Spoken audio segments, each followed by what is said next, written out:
Hi, I'm Paris of Paris Ashley Home, and today I'm going to tell you how to build this chair. And then I'm going to show you how to modify it in case you want this to be a love seat or a couch. With just some small minor adjustments, we can get you any size that you're looking for. And on top of that, I'm going to show you how to build this sectional, or at least I'm going to give you a link to my other YouTube video on how to build this sectional as well, and also to modify it to whatever space that you're looking for. So on that note, let's get started.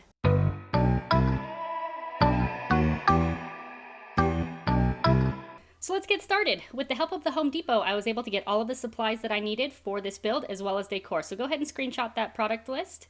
I based all of my measurements off of these Hampton Bay cushions. They are 24 inches by 24 inches, and that is what we're gonna do. Next up, you're gonna wanna take some screenshots. I have all the measurements for you, whether you wanna build a chair, a love seat, or a couch. I am building the chair, but you can adjust your measurements based on which you wanna build. So here is everything that you will need. Everything is color coded, so just pay attention to which size that you are building. And I have everything for the base, the slat supports, the back build, and everything that you will need to be able to successfully build this with the correct measurements. So we're gonna go ahead and start out by cutting our side support pieces. This is where our armrests are gonna go. We have two 26-inch on an angle 4x4s as well as two 22-inch 4x4s. So we're going to go ahead and get these attached. We are going to set this up in our nice cute little square, and using some wood glue and 3-inch screws and 4-inch screws, we're going to go ahead and put this together. On my table, it was just not stable enough. I didn't have any corner clamps big enough, so we went ahead and moved to the garage floor, and I used my knees to screw these guys in. I did two 3-inch screws on each side and one 4-inch screw. Repeated this on all four corners on both pieces, and there we have it. Two side pieces and then our 4 cuts for the inside of the base. All right, so next up we're gonna go ahead and use our trusty wood filler. We're gonna put this on all of our screw holes and any seams that we have made on this section. It's gonna give a nice clean finished look for after we stain and seal this. And you will see I do apply the wood filler very liberally, do not worry. Once we get to the sanding phase, we will make it nice and smooth. But first we're gonna go ahead and get out our Craig jig because all of the base pieces need pocket holes. We're using our 1.5-inch bit setting for our pocket hole jig. And then we're gonna go ahead and put 4 pocket holes on each end of the inside base pieces. This is how we will connect the base together. Once we are done with our pocket holes, we're gonna go ahead and start sanding. We're gonna start off with a 120 grit and then end with a 220. I love using a sand net. They last a lot longer than regular sandpaper, and we're gonna sand everything nice and smooth. I do believe I did end up using an 80 grit on some spots, just some were a little bit more rough than others. So, you know, you gotta get the sandpaper that does the job. All right, how much sanding are we gonna do here? Okay, great, it's time to stain. So we're gonna go ahead and apply our pre-wood conditioner. We're gonna use an antique white whitewash to remove the yellow tannins or reduce them. And then I'm gonna do 2 coats of Early American. So after we wood condition, we wait 30 minutes, and now I am whitewashing.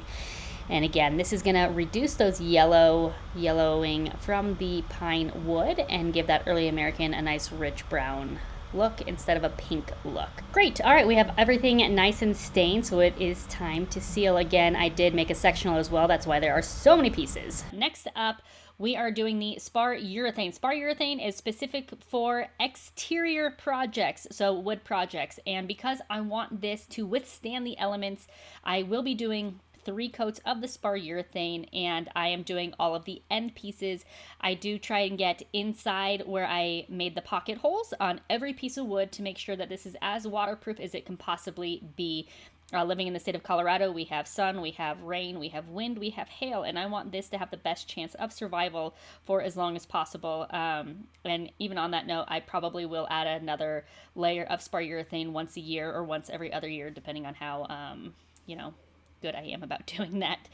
All right, next up, after it has dried, we are going to sand with a 220, and we're not doing an aggressive sanding. I kind of go over this like I'm wiping something down with a towel, just to make sure we get off any imperfections in the polyurethane, if any bubbles happened, or if I missed any spots. This just gives the next layer of polyurethane the best chance to adhere to the wood.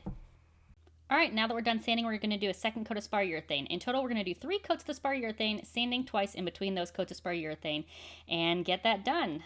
All right, I'm not going to bore you with that, but here she is. There's that sectional I was talking about in the beginning, and our beautiful chair that we are working on right now. And again, there is a link down below in the comments for that sectional if you want to build that. But let's get back to this build. So I am spacing this by the height of a 2x4, which is 1.5 inches. So I place my sideboard on top of that. I'm going to pre-drill my 3-inch screws. This is going to make it a lot easier to install. Screwing something in sideways is way more complicated when the screws are not already in the board. So I'm going to grab my clear ruler and I'm going to make sure it's even on both sides, and then just once it is good and ready, use good old muscle and hold it down and screw in, and there we go. We got the side piece on. Cool. I don't know why I'm making an accent, sorry. Thanks for hanging out with me. My name's Paris, by the way. I DIY, I build things, and just a mom trying to make herself look cool to my kids. Anyway, so we're gonna install the back side with pocket holes. I do have the pocket holes facing the back on this back side so that you do not see the pocket holes. Once we get this back side in, we will move to the front side. Oh, just kidding, the inside. I'm gonna attach the inside side pieces to the back side pieces, and this is going to make this base incredibly strong.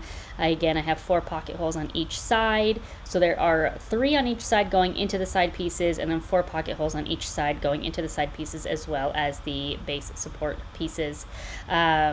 And I do the pocket holes facing the inside on the front piece so that when you are looking at this from the front, you will not see any of those pocket hole holes. Great. And once I'm done, I do grab some silicone caulk and my caulk gun, and I caulk all the seams. This step is not necessary, but it is necessary if you want this outdoor furniture to stand the test of nature. I'm putting it in all the cracks, all the grooves, all of the pocket hole holes, just to help reduce the amount of water that gets into these seams. Again, I did seal this as much as I possibly could, but doing a little bit extra goes a long way. So now I'm measuring for the inner support pieces for the slats, and they're going to be 21 inches. And again, I have all those measurements at the beginning of this tutorial. Right now I am sanding. These are the slat pieces. These are the 2x2s, and I am building these sectional and the chair at the same time, which is why there are so many boards here. I will go ahead and sand, stain, and seal these before I cut them down for the slat supports. It's just going to save time. Sanding, staining, and sealing long pieces instead of 20-something short pieces. And these are the 1x4s that will be the slats that will go on top of the slat supports to hold the cushions.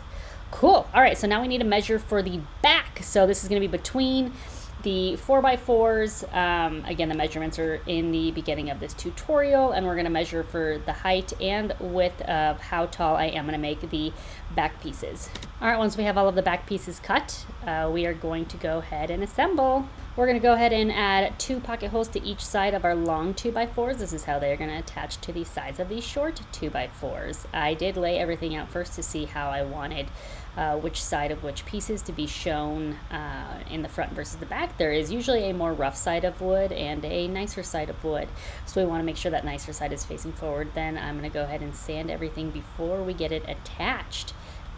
Once everything is sanded, I'm going to grab a spare 2x4, and it's like a 1x4 piece of plywood or something or other that I had laying around, but just to get that height for when it is upside down, since I am screwing the pocket holes from the back, using a little bit of wood glue and some pocket hole screws, we're going to go ahead and attach the top, bottom, and 2 side pieces together. Then we're going to go ahead and repeat this 4 times. Great.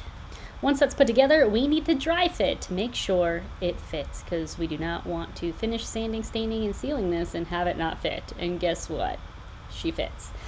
Cool. All right, so let's go cut our slat back accent pieces, and we want to make sure that they are the same on both sides, and they are 2 10-inch 2x8. So we're going to insert these in the center of our back piece. Grab your ruler and make sure that they are evenly spaced, and then I use some wood glue and pocket holes again to get these attached. Wonderful. Look at that. It looks so good. Cool. When you do pick it up, they are going to fall out because gravity. So just know that. Just save yourself the time and stand it up first, and then add the wood glue and put them in. Go ahead and grab some clamps and pocket hole your screws in. Great. After all the backs were built, I did stain and seal all of the backs, slat support pieces, and slat pieces. I didn't want to bore you with another round of 7 minutes of me staining wood when you have already seen it before. You're welcome. And the last thing we're going to do before the end of this evening is fill in our pocket holes with silicone caulk. And you might be saying, why don't you use pocket hole plugs? And well, I would ask you, how many pocket holes do you think I made between a chair and a sectional? And the answer is a very high number. And I calculated the cost, and it was going to be like 150 bucks for the amount of pocket holes that I needed. And then that would include sanding as well and staining all of those. And using silicone caulk just seemed a lot easier and a lot cheaper. So I went with the silicone caulk method. Anyways, we need to cut our slat support pieces. We need two 21-inch slat support pieces. So we'll go ahead and cut those. And I do write down with a Sharpie the size of those. Again, I was building that sectional, so I had like 8 pieces and they all had different measurements. So that just made it quicker and easier. And you can write it on the inside. So now we're going to go ahead and grab our 2-inch screws as well as our countersink bit. We do need to sink these screws just a hair. 3-inch screws would go through the front, 2-inch screws just barely hold on. So if we countersink these screws just a little bit, it will hold on just right. I am going to put 4 screws on each side. Sorry for the vibrations. That is just because of the drilling. That's what happens. I had one slat cut prior so that I could make sure that I had the proper height. I want this slat to be the exact height of the base supports on the bench. Once I make sure that they're the correct height, I go ahead and screw the outside pieces in and then the 2 inner screws. I didn't need clamps on this one because it was the perfect fit between the 2 outer boards. Repeat this on the back side for countersink holes with, I pre-drill those screws in. It's just going to make attaching this a lot faster and easier than trying to screw these in sideways, not already attached. Whew, okay. Once they are attached, we're again going to add our silicone caulk to the cracks and the screw holes just to protect against those elements. This is going to protect against water from getting into those cracks and prolong the life of this. Next, we're going to grab a spare 2x2 and 1 pre-cut slat to see how many slats we need. And we need 4. Boom, done. I'll cut to 22 inches, again, in the instructions in the beginning. Then I'm going to use my brad nailer and have 3 brad nails on each end of the slats to attach them. We're going to go ahead and grab our cushion and test it out. Oh my goodness, we have half a chair. Cute. Super cute. This'll do. Cool. All right. Get up. There we go. Let's attach our back. Oh, cute puppy in the background. Okay, so the back, we're going to sit right on top of that cushion. And I believe it's going to be about 7 inches down from the top. So we're going to go ahead and grab some clamps and place hold those. Great, good job. You're doing such a good job. And then we're going to make sure on both sides that it is the same height and the same angle on the back. I'm not getting a protractor to make sure it's the same angle. I'm just eyeing it. Once I make sure it is correct, we're going to go ahead and secure it. And then let's get our drill. And then make some countersunk holes. We're going to do 3 on each side. We're going to start with 2 just to get the screws in, and then we'll add that 3rd one at the end. So go ahead and grab. Now we're going to use our 3-inch screws to hold the back on, and then use your impact driver to drill those screws into the side 4x4. And again, the vibrations, it's because of the screws. It's a lot. So yeah. And look at that, I made a chair. I made the whole chair. And you can too, and I believe in you, but we're not done. We have to silicone caulk one more time. Just these little holes right here because we don't want those elements to get in there, as well as the slats and the nail holes. We just want to, again, protect against those elements, so make sure you add your silicone caulk. And that's it, we're done! We did it! I'm so happy. Everything you see here is from the Home Depot and linked down below. Thank you so much for watching. I hope you enjoyed this tutorial. Good luck, you got this, and subscribe for more DIYs. Bye!